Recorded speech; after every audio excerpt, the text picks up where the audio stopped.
प्यारे बच्चों, हम आपकी दरसी किताब जो है गुलिस्तान अदब, उसमें हिस्सा नज़्म पढ़ रहे हैं और उसमें गज़ल के हवाले से बात कर रहे हैं। इससे पहले वाले पार्ट में, पहले वाले वीडियो में हमने मिर्ज़ा गालिब की मुख्तसर हालात ज़िंदगी और उनके कलाम पर रोशनी डाली थी। अब आज उनकी एक गज़ल जो आपके कोर्स में शामिल है, इब्ने मरियम हुआ करे कोई, जिस तरह से आपको ये नज़र आ रहा है, इसको पढ़ेंगे और उसकी तशरीह करेंगे एक एक शेर की, और उसके बाद उनके सवालात जो आपसे पूछे गए हैं आपकी दरसी किताब में, उनको हल करने की कोशिश करेंगे। आइए आगाज़ करते हैं। गज़ल आपके स्क्रीन पर उभर कर सामने आई है। मैं उसका एक एक शेर पढ़ता जाता हूँ, आप भी कोशिश कीजिए मेरे साथ दोहराने की। इब्ने मरियम हुआ करे कोई, इब्ने मरियम हुआ करे कोई, मेरे दुख की दवा करे कोई। इब्ने मरियम हुआ करे कोई, मेरे दुख की दवा करे कोई। बक रहा हूँ जुनू में क्या क्या कुछ, बक रहा हूँ जुनू में क्या क्या कुछ। कुछ न समझे खुदा करे कोई, कुछ न समझे खुदा करे कोई।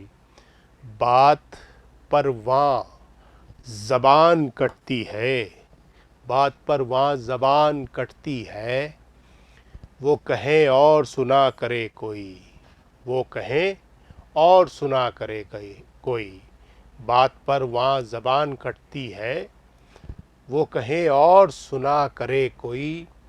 कौन है जो नहीं है हाजतमंद, कौन है जो नहीं है हाजतमंद। किसकी हाजत रवा करे कोई, किसकी हाजत रवा करे कोई। जब तवक्को ही उठ गई गालिब, जब तवक्को ही उठ गई गालिब। क्यों किसी का गिला करे कोई, क्यों किसी का गिला करे कोई।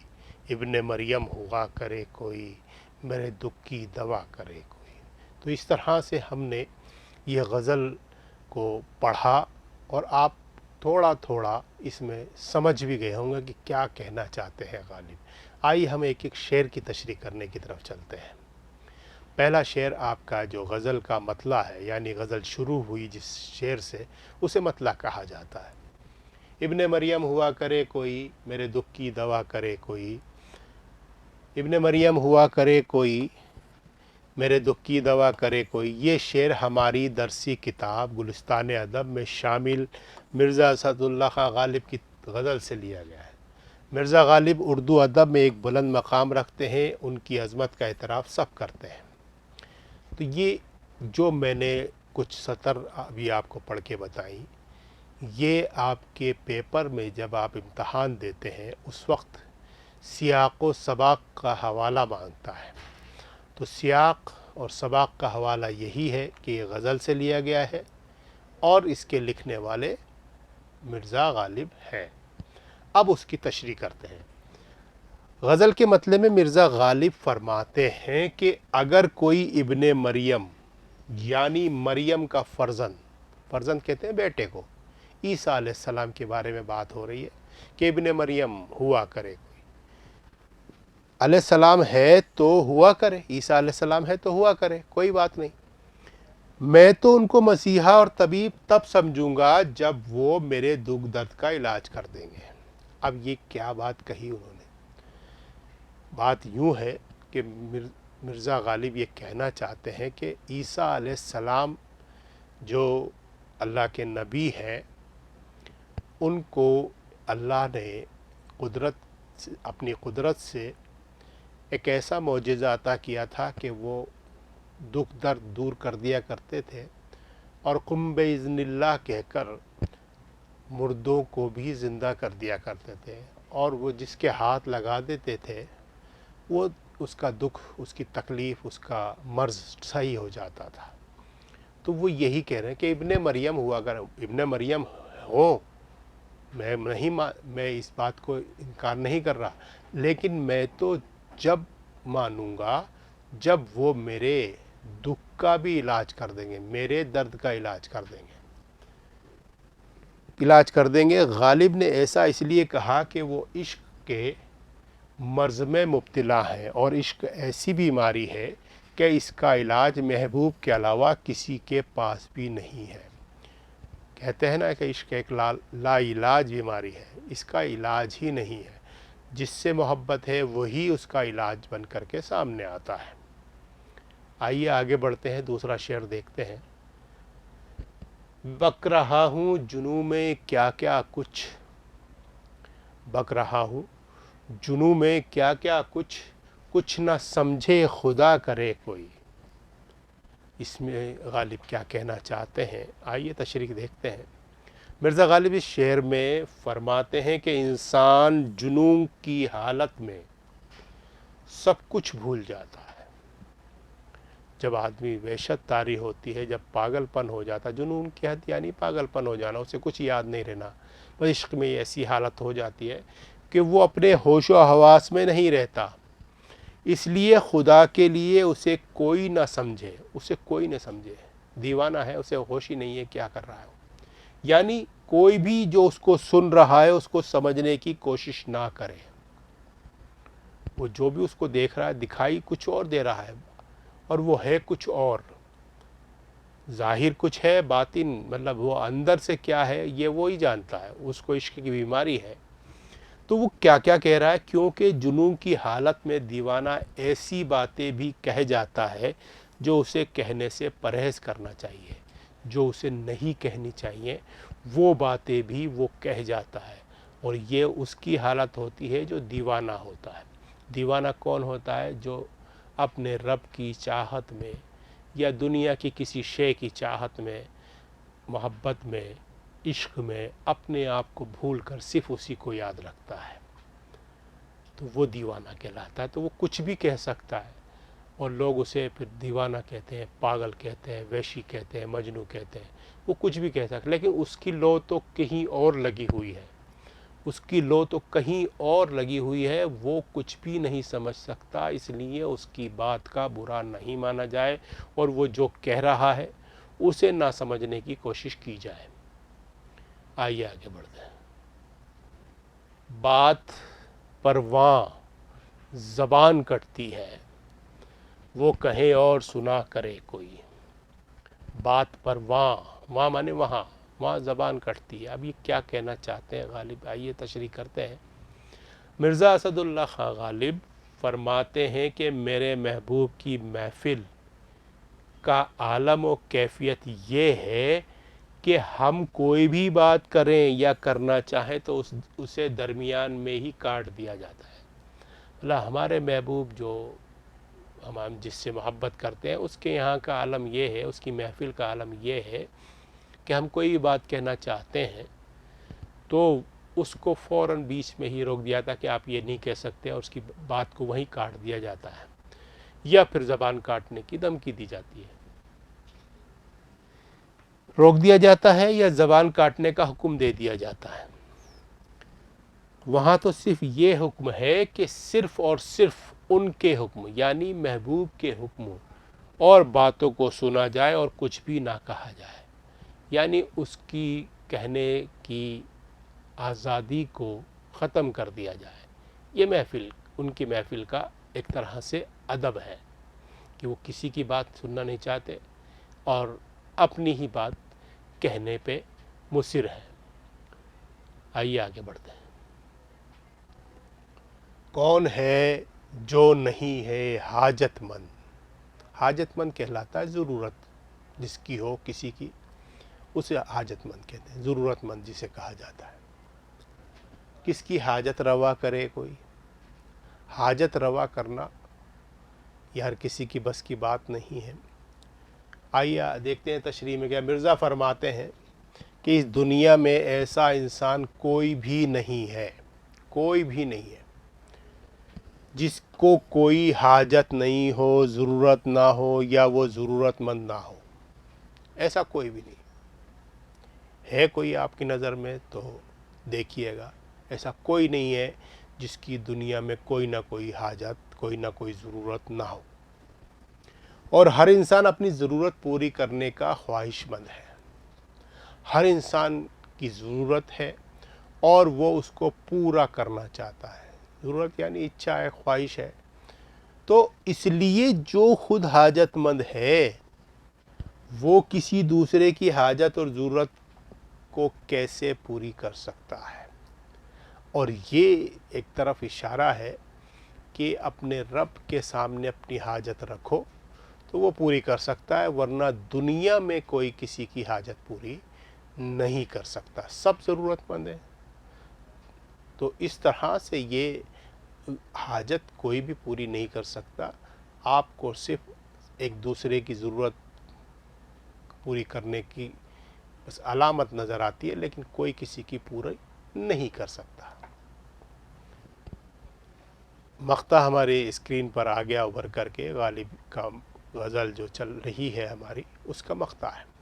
جب توقع ہی اٹھ گئی غالب, توقع یعنی امید, اٹھ گئی غالب مطلب امید ہی نہیں ہے غالب, کیوں کسی کا گلہ کرے کوئی. گلہ کہتے ہیں شکایت. تشریح مرزا اسد اللہ خان غالب اپنے اس شعر میں فرماتے ہیں کہ جب کسی سے کوئی توقع, امید ہی نہیں ہے کہ وہ اس کی ضرورت پوری کرے, مطلب کوئی امید نہیں ہے کہ وہ اس کی ضرورت پوری کر دے گا, تو پھر اس کی شکایت اور گلہ کرنا ہی بیکار ہے. جب آپ کو امید نہیں ہے کہ یہ کام یہ کر سکتا ہے تو اس کے پاس جانے کا فائدہ کیا, اور پھر اس کی شکایت کرنا, اس کا گلہ کرنا, یہ بھی اچھی بات نہیں ہے, بیکار ہے, اپنا وقت خراب کرنا ہے. تو جب توقع ہی نہیں ہے, جب امید ہی نہیں ہے, تو پھر ہم کیوں کسی کا گلہ کریں. تو اس طرح سے آپ کی یہ غزل مکمل ہو گئی. اور آئیے اب ہم سوالات کی طرف چلنا چاہتے ہیں. سب سے پہلے آپ کے جو اس غزل میں مشکل لفظ آئے ہیں ان کو پڑھیں گے اور ان کے مطلب جانیں گے, اور اس کے بعد پھر ہم آگے بڑھیں گے. مشکل لفظ آئے ہیں, دیکھیے گا. لفظ و معنی ہے ابن مریم, مریم کا بیٹا حضرت عیسیٰ علیہ السلام. جنوں دیوانگی یا سودا, اور اس کے بعد ہے حاجت مند, محتاجی یا محتاج, ضرورت مند.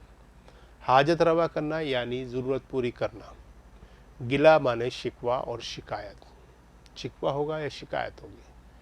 آئیے اب دیکھتے ہیں کیا ہمیں ہدایت مل رہی ہے.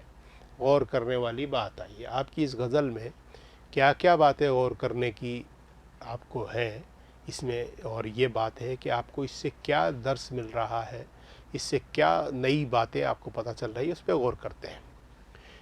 یہ غزل سہل ممتنع کی بہترین مثال ہے.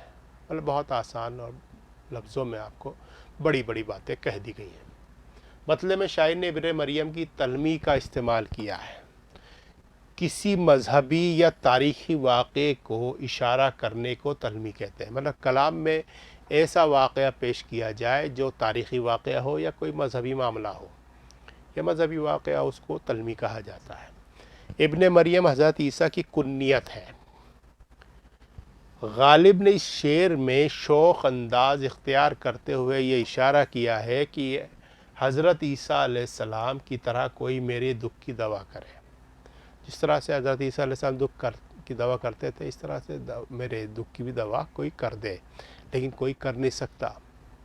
ابن مریم حضرت عیسیٰ علیہ السلام کی کنیت ہے. کنیت اس نام کو کہتے ہیں جو ماں باپ کے تعلق سے بولا جاتا ہے. مریم حضرت عیسیٰ علیہ السلام کی ماں کا نام ہے. اللہ نے حضرت عیسیٰ کو یہ معجزہ دیا تھا کہ وہ جاں بلب مریض پر دم کر کے, مطلب جس کی جان نکلنے والی ہو, دم کر کے اس کو تندرست اور قم باذن اللہ, اٹھ اللہ کے حکم سے کہہ کر مردے کو زندہ کر دیتے تھے. یہ ان کا معجزہ تھا, یہ کرشمہ جسے کہا جا سکتا ہے. غالب نے اسی خصوصیت کی طرف اشارہ کیا ہے. تو یہ تلمیح کی بات ہو گئی. کون ہے جو نہیں ہے حاجت مند, کہہ کر غالب نے یہ ظاہر کیا ہے کہ ہر ایک حاجت مند ہے, یعنی دنیا میں کوئی بھی ایسا نہیں ہے جس کی کوئی ضرورت نہیں ہو. آئیے اب آگے بڑھتے ہیں. سوالات.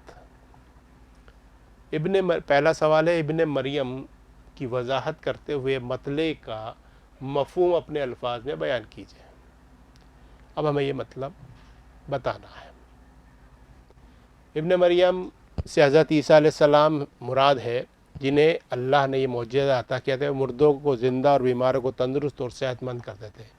ابن مریم ہوا کرے کوئی میرے دکھ کی دوا کرے کوئی. ابن مریم یعنی مریم کا فرزند عیسیٰ علیہ السلام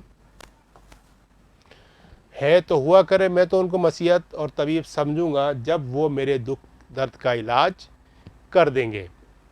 غالب نے ایسا اس لیے کہا کہ وہ عشق کے مرض میں مبتلا ہیں اور عشق ایسی بیماری ہے کہ اس کا علاج محبوب کے علاوہ کسی کے پاس بھی نہیں ہے. یعنی اگر علاج ہے تو ان کا محبوب ہی اس کا علاج ہے. یعنی عشق حقیقی کی طرف بھی اس کا اشارہ ہے کہ آدمی دنیا میں آیا ہے تو اللہ نے اس کو جب بھیجا ہے دنیا میں تو اسے اپنی عبادت اور اچھے کام کرنے اور نیک عمل کرنے کے لیے بھیجا ہے. اور دنیا میں لگنے کے بعد پھر وہ دنیا کی باتوں میں ملوث ہو جاتا ہے اور یہاں کی حاجتوں میں لگ جاتا ہے. تو وہ دنیا میں جب لگتا ہے تو اس کے دکھ درد بڑھ جاتے ہیں. تو پھر عیسیٰ علیہ السلام کے میں بھی یہ طاقت نہیں کہ وہ اس کا علاج کر سکیں. تو وہ یہی کہہ رہے ہیں کہ ابن مریم ہوا کرے مجھے تو عشق کی بیماری ہے, میں تو عشق کی مرض میں مبتلا ہوں اور میرا علاج تو میرا محبوب ہے. اور محبوب کون ہے؟ اللہ تبارک و تعالی ہے جو اس کا علاج ہے. اس کے پاس ساری بیماریوں, سارے پریشانیوں, سارے امراض کا علاج موجود ہے. آئیے آگے بڑھتے ہیں. زبان کٹتی ہے سے کیا مراد ہے؟ دوسرا سبق جواب دیکھتے ہیں. زبان کٹتی سے مراد ہے بولنے سے روکنا یا بات کرنے کے درمیان بولنا شعر کی مناسبت سے. اس کا مطلب یہ ہے کہ ہم جب بھی محبوب سے اس کی محفل میں بولنے کی کوشش کرتے ہیں تو ہمیں روک دیا جاتا ہے. ہمیں روک دیا جاتا ہے. ہم بولنے کی کوشش کرتے ہیں اور ہمیں روک دیا جاتا ہے. کیوں؟ کیونکہ اس کے محفل کا ادب اور آداب یہی ہے کہ وہ کسی کی بات سننا پسند نہیں کرتا اور زبان کٹتی ہے اس کی, اور ہمیں اپنی پوری بات کہنے کا موقع نہیں دیا جاتا ہے. مطلب ہمیں کیا تکلیف ہے, ہمیں کیا پریشانی ہے, ہم کس مصیبت میں گرفتار ہیں, ہمیں یہ بات کہنے کا موقع بھی نہیں دیا جاتا. اس محبوب کی محفل کا یہی عالم ہے, یہی کیفیت ہے. تیسرا سوال, توقع ختم ہو جانے کے بعد غالب نے گلہ نہ کرنے کا اشارہ کیوں دیا ہے؟ جواب دیکھتے ہیں. غالب نے اس شعر میں توقع امید نہ ہو تو اس کی شکایت کرنا بے معنی اور فضول ہے, اور گلہ اس بات کا کیا جاتا ہے کہ جہاں امید ہو اور پھر وہ کام پورا نہ کیا جائے. یعنی کسی سے ہم نے امیدیں وابستہ کر لی, امیدیں لگا لیں اور وہ کام اس نے نہیں کیا تو شکایت جائز ہے. یہاں تو کسی سے کوئی امید ہی نہیں ہے. جب توقع ہی اٹھ گئی غالب, پھر کسی کا گلہ کرے کوئی, ہے نا؟ تو وہ گلہ کیوں کرے گا جب اس کے بس کی بات ہی نہیں ہے اور توقع ہی نہیں ہے ہمیں کہ یہ ہمارا بھلا کر دے گا. تو اس لیے انہوں نے اس بات کو یہاں پہ اس طرح سے رکھا کہ جب توقع ہی اٹھ گئی, اب امید ہی نہیں ہے تو پھر شکایت کرنا بھی بیکار ہے. تو اس طرح سے آپ کی یہ غزل مکمل ہوئی. اس کے سوال و جواب ہم نے کیے اور لفظ و معنی کے بارے میں جانا اور غور کرنے والی باتیں بھی ہم نے دیکھی اور تشریح ایک شعر کی کر لی. اور اب میں آپ سے اجازت چاہتا ہوں, لیکن آپ کو ایک ہدایت کرنا چاہتا ہوں کہ یہ غزل آپ پوری طرح سے اپنی کاپی میں خوش خط لکھیے اور اسے یاد کریے گا. آداب.